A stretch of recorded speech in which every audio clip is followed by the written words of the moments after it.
K Babu ഇപ്പോൾ കൊച്ചിയിൽ വാർത്താ സമ്മേളനം നടത്തുന്നു. അതിലേക്ക് എല്ലാ തെരഞ്ഞെടുപ്പിലും ഇതുപോലെ വന സ്ഥാനാർത്ഥികളെ അദ്ദേഹം ബ്ലാക്ക്മെയിൽ ചെയ്യാറുണ്ട്.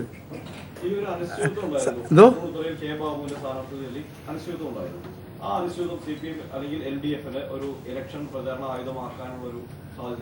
അല്ല, അവർക്ക് ഒരാഴ്ച മുമ്പ് പ്രവർത്തനം ആരംഭിക്കാൻ സാധിച്ചു. അവർക്ക് അനിശ്ചിതത്വം ഉണ്ടായോ?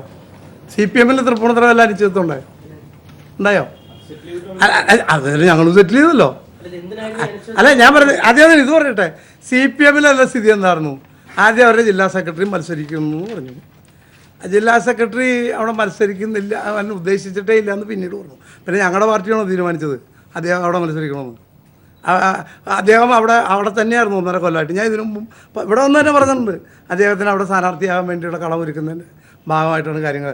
നമ്മൾ ആ ടൗൺ ഹാളിൽ വെച്ച് അത് പറഞ്ഞതിനാണ് ഒരു വഴക്ക് വരെ ഉണ്ടായത്. ഞാനത് പറഞ്ഞപ്പോഴാണ് ഒരു ചെറിയ പരിഭവം ഉണ്ടായത് അന്ന്, ഓർക്കുന്നല്ലോ. അത് കഴിഞ്ഞിട്ട് CPM ദിനേശ് മണീനെ തീരുമാനിച്ചു. ദിനേശ് മണി അവിടെ കുറേ വീട്ടിലൊക്കെ കയറി. ദിനേശ് മണി പോയി. എങ്ങനെയാണ് പോയേ? ഞാൻ പത്രത്തിൽ വായിച്ചത് ദിനേശ് മണി പരാതി കൊടുത്തിട്ടുണ്ടെന്നാണ്. അത് മാത്രമല്ല, വേറൊരു നേതാവ് ഒരു ഫേസ്ബുക്കിൽ പോസ്റ്റ് ചെയ്തു, 2 നേതാക്കന്മാർ ലൈക്ക് അടിച്ചു. അങ്ങനെയൊക്കെയാണ് ഞാൻ കേട്ടത്. ഏതായാലും അത് പോയല്ലോ. ഇപ്പം മൂന്നാമത് ഞാൻ ചോദിക്കട്ടെ കേട്ടോ, ഈ CPMൻ്റെ ഏറ്റവും ശക്തിയുള്ള സ്ഥലമാണ് തൃപ്പൂണിത്തുറ ഈ ജില്ലയിൽ. എന്നും അവർക്ക് ഈ ജില്ലയിൽ നിന്ന് ഒരാളെ കിട്ടിയില്ല, അല്ലെങ്കിൽ തൃപ്പൂണിത്തുറ കിട്ടിയില്ലേ? എന്തിനാ മലപ്പുറത്ത് നിന്ന് വിടുന്നത്? ഞാൻ മലപ്പുറത്ത് നിന്ന് വരാം, ഇന്ത്യയിലെ കേരളത്തിൽ എവിടെയെങ്കിലും മത്സരിക്കാം നിയമസഭയിൽ. മലപ്പുറത്ത് നിലമ്പൂർ ആണ് എൻ്റെ എതിർ സ്ഥാനാർത്ഥി, CPM സ്ഥാനാർത്ഥിയുടെ കോൺസ്റ്റിറ്റ്യുവൻസി. അവിടെ ഒരു സ്വതന്ത്രന്മാരെ അന്വേഷിച്ച് നടക്കുക. ഇത്ര പ്രഗത്ഭനായിട്ടുള്ള ആളാണെങ്കിൽ സ്വാഭാവികമായിട്ടും സ്വന്തം നാട്ടിൽ നിർത്തുമല്ലോ.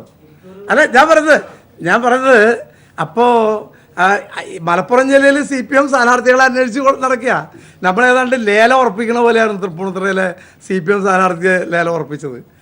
അതിനിടയിൽ മറ്റേ ഇപ്പോൾ അഴീക്കോട് സ്ഥാനാർത്ഥിയുടെ പേര് 2 ദിവസം കിടന്ന് കളിച്ചു, പത്രത്തിൽ വന്നില്ലെങ്കിലും.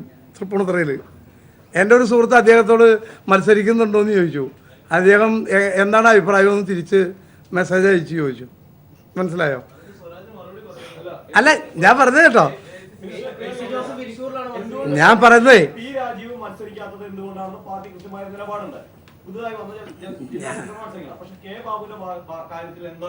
ഞാൻ ചോദിക്കുന്നത് അത് ഞാൻ ഉത്തരം പറയാം. ഞാൻ പറഞ്ഞത് CPM അനിശ്ചിതത്വം ഉണ്ടായോ?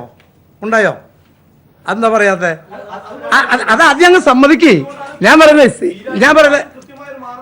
പറയുന്നത് ഇത് P രാജീവൻ അറിഞ്ഞുകൂടായിരുന്നോ? അല്ല, പിന്നീട് അല്ലല്ല ഒരു പ്രാവശ്യം അവർ മടക്കി, പിന്നെ ഇവിടെ നിന്ന് അയച്ചു. പിന്നെ ഒരു ജില്ലാ സെക്രട്ടറിയുടെ പേര് രണ്ടാമത് അയക്കണമെങ്കിൽ ജില്ലാ സെക്രട്ടറി ഒന്നും അയച്ചിട്ടില്ലേ? അല്ല, ഞാൻ പറയുന്നത് നിങ്ങൾക്ക് അവരുടെ ഇടയിൽ അനിശ്ചിതത്വം ഉണ്ടായിരുന്നു സമ്മതിക്കാൻ. അത് സമ്മതിച്ചല്ലോ.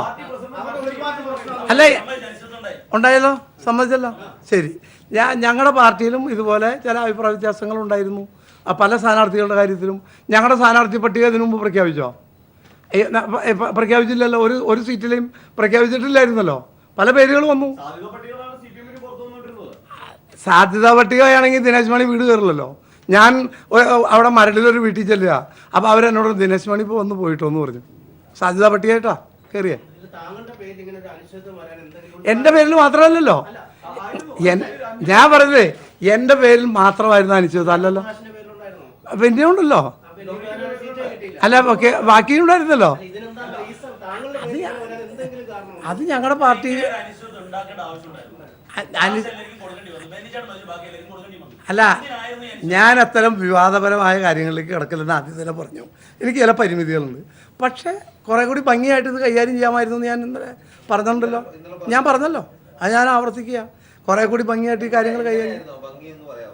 അല്ല, ഭംഗി എന്ന് പറഞ്ഞാൽ നിങ്ങൾ ചോദിച്ച ചോദ്യങ്ങൾ ഒഴിവാക്കത്തക്ക വിധത്തിൽ. ഞാൻ പറഞ്ഞേ, നിങ്ങളിപ്പോൾ ചോദിച്ചില്ലേ, അത്തരം ചോദ്യങ്ങൾ ഒഴിവാക്കത്തക്ക വിധത്തിൽ കൈകാര്യം ചെയ്യാമായിരുന്നു. ഇല്ലേ? അങ്ങനെ തോന്നണല്ലേ?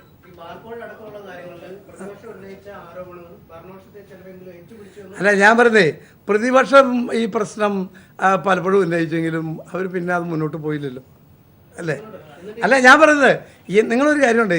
എൻ്റെ പേരിലുള്ള കാര്യം ഞാൻ പറയാം. എൻ്റെ പേരിൽ ഒരു പെറ്റി കേസ് പോലും ഇന്ത്യയിൽ ഒരു കോടതിയിലും ഇല്ല. ഞാൻ ഇതിനു മുമ്പ് ഉണ്ടോ? എൻ്റെ പേരിലൊരു പെറ്റി കേസ് ഉണ്ടോ? ഇല്ല. എൻ്റെ പേരിലൊരു പെറ്റി കേസ് ഇല്ല. അത് മാത്രമല്ല, രണ്ട് കാര്യം കൂടി പറയാം.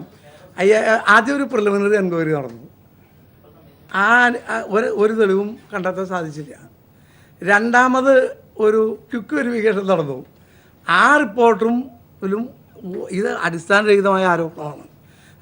ഇവർ പരസ്പര വിരുദ്ധമായിട്ടുള്ള ആണ് ഉത്തരം പലതിനും പറഞ്ഞത്. കെ ബാബു കൊച്ചിയിൽ വാർത്താ സമ്മേളനം നടത്തുകയാണ്.